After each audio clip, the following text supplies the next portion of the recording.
Hi అండి అందరికీ. ఇది సాటర్డే ఈవినింగ్ వ్లాగు. నర్సరీ నుంచి చాలా మొక్కలు తీసుకొచ్చున్నాము. రోజ్ ప్లాంట్ ఒకటి, మనీ ప్లాంట్ ఒకటి, ఇంతకుముందు బిల్వపత్రం మొక్క తీసుకొచ్చాము. వాటికి కుండీలు లేవన్నమాట. సో థర్స్డే వెళ్ళి మొక్కలు తీసుకొచ్చాము, కుండీలు కూడా తీసుకొచ్చాము. ఈ కుండ అనేది నా పెళ్ళప్పుడుదండి, అలానే ఉండిపోయిందనమాట. ఈ కుండలో మనీ ప్లాంట్ పెట్టాలనేసి ఒక మనీ ప్లాంట్ కూడా కొనుక్కొని వచ్చాను.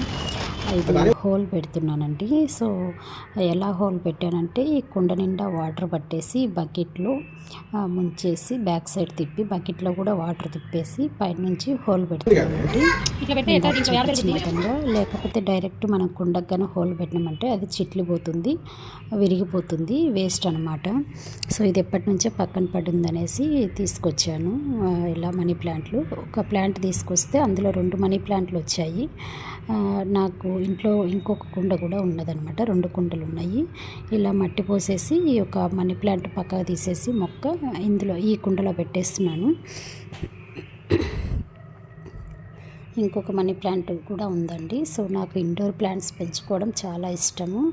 అండ్ ప్లాంట్స్ అంటే ఇష్టమే కానీ పెంచుకోవడం అనేది ఇంతకుముందు నేను ఊర్లో మా ఓన్ విలేజ్లో పెట్టాను ఇండోర్ ప్లాంట్స్, కానీ అన్నీ చచ్చిపోయాయండి. సో మొక్కలు ఇష్టపడమే కాదు, వాటిని పెంచడం కూడా ఒక ఆర్ట్ అని నా ఉద్దేశము.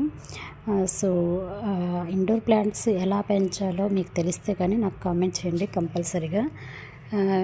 బికాస్ నాకైతే ఎన్ని టైమ్స్ పెంచుకున్న ఇంట్లో అవి చచ్చిపోతున్నాయి. సో అందుకనేసి ఇదిగోండి ఇంకొక కుండగానే ఉంటే ఆ కుండలో కూడా ఈ మనీ ప్లాంట్ పెడుతున్నాము. టీవీ ఏరియాలో పెడదామనేసి, ఫ్రంట్ సైడ్ పెడదామనేసి ఈ 2 కుండలు ఇలా అయితే సెట్ చేశానండి.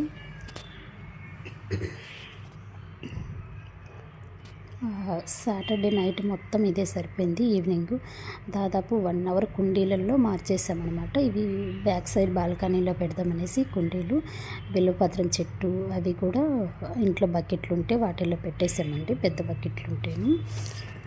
ఈ ప్లాంట్స్ అయితే కుండీలలో పెడుతున్నా కానీ ఎలా పెరుగుతాయో చూడాలండి. ఇదేనండి ఈరోజు వీడియో. నచ్చితే కానీ లైక్ చేయండి. Thanks for watching.